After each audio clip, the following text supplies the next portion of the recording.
Rishus, Chashva'ilam, just to say a few words.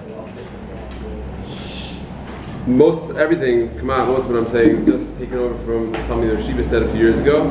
So I don't take any credit for it. I'm just repeating it over. We find in Parshas Lech Licha, Vayihi Riv Bein Roye Miknei Avram Ubein Roye Miknei Lot. There was a fight between the shepherds of Avram and between the shepherds of Lot. So Moshe Rashi says, Vayihi Riv Ein Shalom Yotze Mitoch Meriva. A shalom never comes out of a fight. Mi Garm Light Lifresh Min Atzadik Have Yomer Zimriva. The only reason why Light split up from Avram is because of the fight. People think fights, it's going to be good. No, I'm doing it for the Shem Shemayim. It never ends up to anything good. Next pasuk, Vayomer Avram at Light.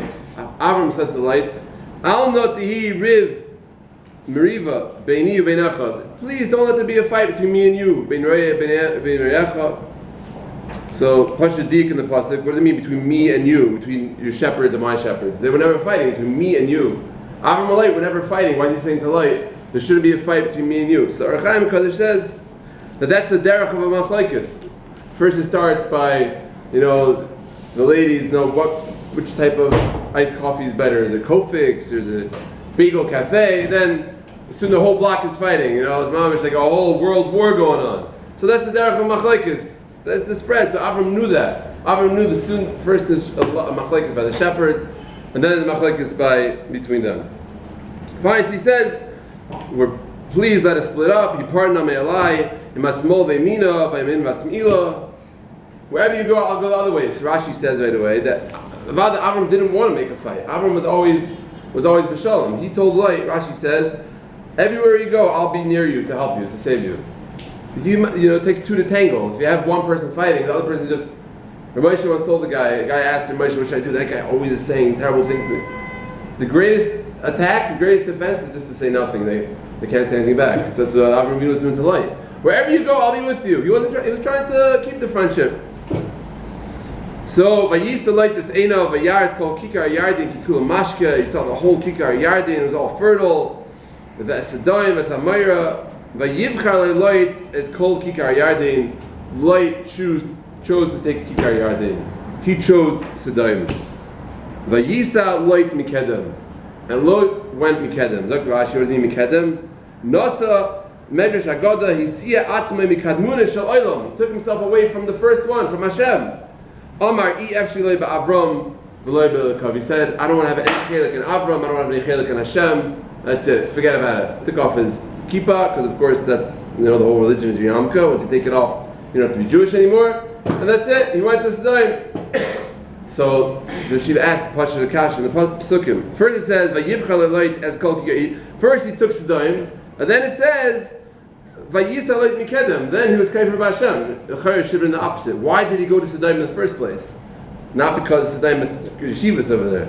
Maybe they had good chesed organizations that we all know about. The yeshivas, they definitely didn't have such good yeshivas. So why did he go to Sedaim? It wasn't such good intentions.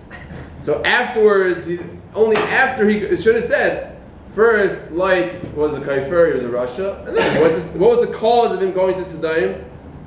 That Vayisa Light Mikedem, that he went away from Avram, went away from Hashem. And then, as a taitzal from that, he went to Sedaim. So it should have said first, Vayisa Light Mikedem. Why did it say first, he went to Sedaim, and then Vayisa Light Mikedem? Pasha the Kasha. So Yeshiva said that he told us over to Reb Shalom Shvadron. He used to go every Motzei Shabbos in Shari Chesed to Reb Shalom Shvadron's house for Havdalah, and he told us over to Reb Shalom Shvadron this Kasha, and he said this Vart that he's about to say. He said, he wanted to tell Reb Shalom Shvadron, I want to be retired to his Kasha, I'll be a Vart that Reb Shalom's Rebbe, Reb Leib Chasman, said in the Sefer Or Yal. In the Sefer Or Yal, Reb Shalom Shvadron also wrote that Sefer. He had two amazing Rebbes. Rabbi Eli Lapian, he wrote the Sefer Lev El Yo and Or Yal, he wrote that also. And he said, Shalom, I want to be retired to Al Pi Vart. Leib Chasman said in Or Yal. It says and told us, in the beginning it told us that Yaakov is in his house making the Adashim, and Esav comes in, and he was so hungry. He said, give me the Adashim. So Yaakov said, sell me the Bechira. Vayemer Yaakov Michra Kehem Bechira, sell me the Bechira. Vayem Esav in Lech Lamos, Yaakov, you shall be swear to me. So it says, Vayimkar es Becharas to Yaakov. He sold the Bechara to Yaakov. He sold his Bechara to Yaakov. And the next pasuk it says, Vayivez Esav es Bechara. Esav, he disgraced, he made fun of the Bechara. He mocked it. It's worthless. So Lech Licha asks, it's the opposite. You don't sell something and after you sell it, you realize that it's worthless. If you realize that it's worthless, then you'll give it away. But here he sold it, and then afterwards he made fun of it. It should have been first, he made fun of it, and after he makes fun of it and he thinks it's worthless, then he'll sell it to Yaakov. Eller Lech Licha sagt that the Vard is first he sold it, and afterwards he felt so bad, he felt so stupid that he sold it, because he realized what a mistake he made, what a giant mistake. He sold the Avodah in the Beis HaMikdash. He sold the Bechira. So afterwards, to uptight his decision, his catastrophic decision, he made fun of it. He had to make himself feel good. He had to alleviate his guilty conscience. And how do you do that? Take off the kippah. I'm not from anymore. Look, I don't have to keep the Torah. So that's what Esav did. He made fun of the Bechira. And now, after he makes fun of the Bechira, he doesn't regret his catastrophic decision. So Yeshiva said the same thing over here. The same thing over here about Light, he grew up in the house of Avram Avinu. He grew up next to the biggest tzaddik in the world. He knew what he should be doing in life. He knew he should make up with Avram Avinu. But instead, he gave into his Yetzer Hara, he gave into his Tiferes, and he chose Sodom. And afterwards, on his way, he feels bad about his terrible decision that he made. And then it says, Vayisa Light Mikedem. And then Light, he went off the derech, and then he threw off the yoke of Yiddishkeit. Because that is derech of a person, that the derech of a person is that after they do something bad, they do a chet. So your conscience bothers you. So you have two options. Either you could admit your chet, you could admit your mistake, you could do tshuva, you could say, Hashem, I'm sorry, I'm coming back to you. Say, Avram, you're right, I made a mistake. Let's not fight anymore, let's make shalom. Or, the easy way out is to say, I don't believe in that anyways, I don't believe in this Judaism anyways, I don't believe in Avram Avinu anyways. And now there's no more guilty feelings. There's no more problems.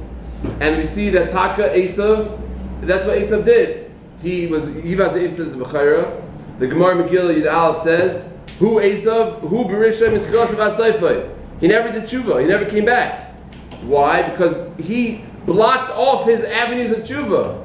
He made it into a shita. He made it into a religion. No, I don't need to be Jewish. I don't need to have this whole thing. It doesn't bother me anymore. So once you don't need it, and once you don't believe in it, and once you're not being made in it, so now you're blocking off all avenues of your return, and now, who Esav, who Berisha, Mitchilas Avat Seifai. The famous story everybody knows about the Chaim Brisker was on a train, I think, and he met Maskil, a Kaifer, and the guy said to him, what happened to you? You're such a good guy. He said, no, Rebbe, I have such big kashas and amuna and this and that. And I want to discuss it with you. He said, did you have the kashas before you went off or after you went off? The guy said, after I went off. He said, so they're not. He said, Terutzim havach kashas, v'hamnish terutzim for terutzim. He said, I don't have terutzim for terutzim. These are not kashas. They're not things that made you go off. After you went off, now you feel guilty. So he said, I have such kashas. I have such kashas. I was talking to the guy, and he told me I have a relative who's off the derech, whatever. He has so many kashas, and I discussed things with him. He asks him questions. How do you know morality? How do you know? Maybe it's objective, maybe it's subjective. I said, he has kashas? There's so many places you could go to get your answers, your questions answered. You go to h.com. They have every single possible article and every single subject and religion on there. Any single question you have, they have an answer for you. Go to Ar Sameach. You could go to a Discovery Seminar in the Old City every Sunday. They give free seminars. You can walk in, even if you're from, probably mostly from people over there. I don't know. And no, he doesn't want to get the answers. Well, why not? They're not questions. They're terutzim. He wants to feel good about what he's doing. I mean, how can Chazal say that loy of the Yisrael Avodah Zarah ella for Gilei Arayos? That was the whole purpose. Klal Yisrael ever served Avodah Zarah ever in history, just to mati Gilei Arayos, just to say, there's no more religion, there's no more God. I don't believe in that. So now I can do Gilei Arayos. Not a problem for me. And this is the big insight in life, that people, when they're confronted with mistakes that they have, it's a big decision that they have. Should I admit my mistake? Or should I say, should I make a sheet out of it? Because once you make a sheet out of it, now it's not a problem anymore. Now you can live the way you are. Now you never want to get any better because you're happy the way you are. Because this is my sheet, though. What do you mean? I am modern Orthodox. I don't have to be religious. Only black hatters have to keep the Shulchan Aruch.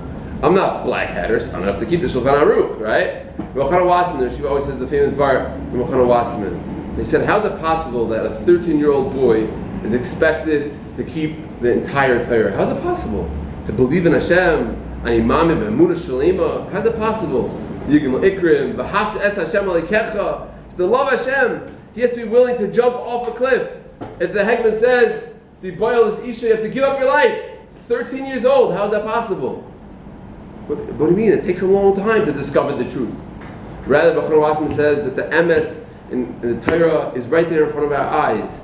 You look at our fingers that they're designed so perfectly to pick up every little thing. If you didn't have a thumb, you couldn't tie your shoelaces. If you didn't have a nose, your glasses wouldn't be able to sit there. If you didn't have ears, your glasses would fall off. Who thought of that? I don't know, it was an accident.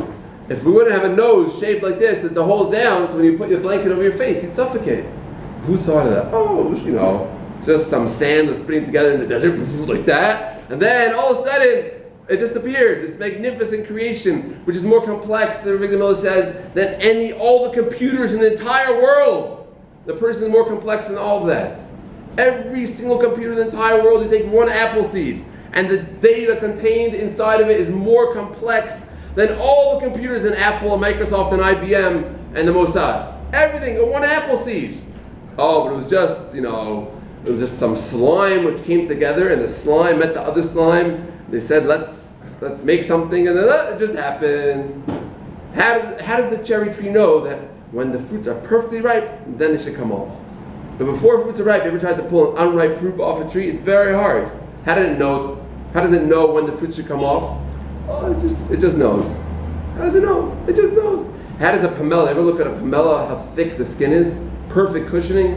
Why is it like that? But other fruits, which are not as heavy, aren't like that. Because Hashem knows that a pomelo is very heavy, so if it falls off a tree, it needs to have airbags. So it's built-in airbags. Who put that there?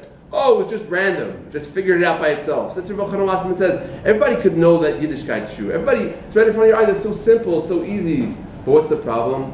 People don't want to live with that responsibility. They don't want to live with the chiyuv to do Torah mitzvahs. So they say, it was just random. It was just a mistake, which just doesn't even make any sense. It's a big shtus. But it's a shita. Now that I have a shita, so now, and this applies in all areas of life. Another story, somebody told me that he was once in a certain place which maybe Shiva shouldn't be hanging out with, not anybody this Shiva, of course, and one of his friends over there wasn't wearing a yarmulke, Yeshiva. So he told him, maybe you should also take off your yarmulke. Why? Because it's the Chil Hashem. It's the Chil Hashem that we're Yeshiva and we're in this place which we shouldn't be. So we should all take off our yarmulkes, have a big party. No yarmulke parties, a Chil Hashem. I said to the guy, you ever thought maybe there's another pshat that he wants you to take off your yarmulke? No, he was very sincere. Imam was the tzaddik. He really meant the be'emes. Maybe there's another pshat. Maybe you're with him and you're wearing your black yarmulke proudly, and it makes him feel a little bit guilty. Maybe, is that possible? Also, I have a very easy way how to get rid of that guilt. Just take off the yarmulke. I'm not guilty anymore. Maybe that's why he wanted you to take off your yarmulke, so it shouldn't bother him. Sometimes we see people aren't so from the streets. Oh, they make fun of you. Why do they make fun of you so much? Why is that? Because they don't believe it? No, because we make them feel guilty. They know that they should be like us. They know that there's something better out there. And this extends to all areas of life. The Shiva always says that. In Shalom Bayis, this happens also. The Shiva always says, Reb Chaim used to ask me, what's the most important word in the Ksuba? Say, Eflach, V'oikir, V'oizin. So no, that's not the most important word. The most important word is Bekushta. Bekushta means with emes. You have to be emes. You have to be emes to yourself, you have to be emes to your wife. She says, how come you didn't pick up, why are you so late home from Yeshiva in Second Seder? Oh no, Matis was just dashing on and on, didn't stop. No, just say that you went, you were fressing the supper, or whatever it was. No, just be emes. Bekush means be emes, then you make a sheet out of it. No, we have to go on a 2-week vacation now, we have to. It's going to help my learning if I go home in the middle of this man to my third cousin's bas mitzvah, because we need to be over there. It's very important to the learning. No, it's very, very important. Very, very important. I heard this all the time. Rebbe, I never took my honeymoon yet. So it's very important that I take my month-long honeymoon in the middle of this month. I'm going to take it soon. The month's almost over in 1 week. No, it's very important now because I don't take it now. I'm never going to get a chance to take a honeymoon. So I have to go now to Hawaii, Lech Chaim. No, maybe just admit that you want to leave Yeshiva. Maybe you just want to chill. No, it's important. It's a mitzvah because I have to keep my wife happy. It's a whole chiv, the raisa. Just admit you want to take off from Yeshiva. So that's because you have to be emes with yourself. You have to be emes with your life. And we can't make shittas out of it. And it's very, very easy that people, they do everything in life. Rabbi Pesach Krohn was once giving a speech somewhere, and he said over that he heard from his friend, I think Dr. Meir Wickler, a big therapist, what are the 3 most important words in marriage? The 3 most important words are, no, not what you're thinking. I was wrong. I was wrong. So you have to admit your mistakes. You have to admit you made a mistake. You can't up-teretz it. So Rabbi Pesach Krohn says that he was by the intermission, he was in the crowd, speaking to some people, and he overheard husband talking to his wife, and the husband says to the lady, see, honey, that's what I told you. You were wrong.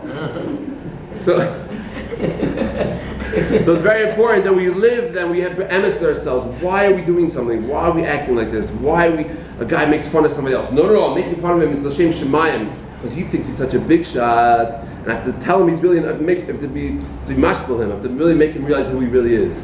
No, you're a lowlife. You're a Russia. You're a boor. You're ein lechelik olam haba. No, I'm really a tzaddik. No, you have to realize, and that's why somebody else mentioned there also that Brisker Rav asked, why wasn't Avinu Makar light? Avinu was the biggest Baal Kiyuv in the whole world, before him Noach Weinberg. Why is he Makar light? In his own family couldn't Makar him? Ella, they're light. When they said to him, the shepherds of Avinu said to the shepherds of light, what are you doing in the fields of Avinu? They gave a whole Landish Pilpul, Mamish. No, because really, we know halacha. We know that we're going to yarshin Avinu because Hashem said it's going to be his property. He doesn't have any kids, so really it's coming to us. So if it's coming to us, it's really ours now. So somebody like that who gives terutzim for everything, that's why Avinu wasn't able to makar him. Because he wasn't interested. He wanted to make a sheet out of it. He didn't want to admit he was wrong. He wanted to make a sheet out of it. Somebody says to you, how come you're doing such and such a thing? Oh no, it's because of it. Gives you a whole explanation. No, just when somebody gives you musar, that's also a talent, a skill, something you have to work on, to accept. Maybe it's true. The Gemara in Baba Kama, just learning today, says in Tzadi Beis and Beis, says that if a guy says to you, you're a donkey, take a saddle and blow it up. That's it, you're a donkey. Just admit it. Meiri says it's only if it's true, if you know that what he says about you is true. But if you know that it's not true, then you don't have to admit it. But the point is, you have to admit when we realize we make mistakes, or somebody else tells us to make mistakes, we have to admit that we're making a mistake. That it helps us come closer to Hashem, helps us do tshuva. Hashem shall shvizech, to tshuva shlema. Next week.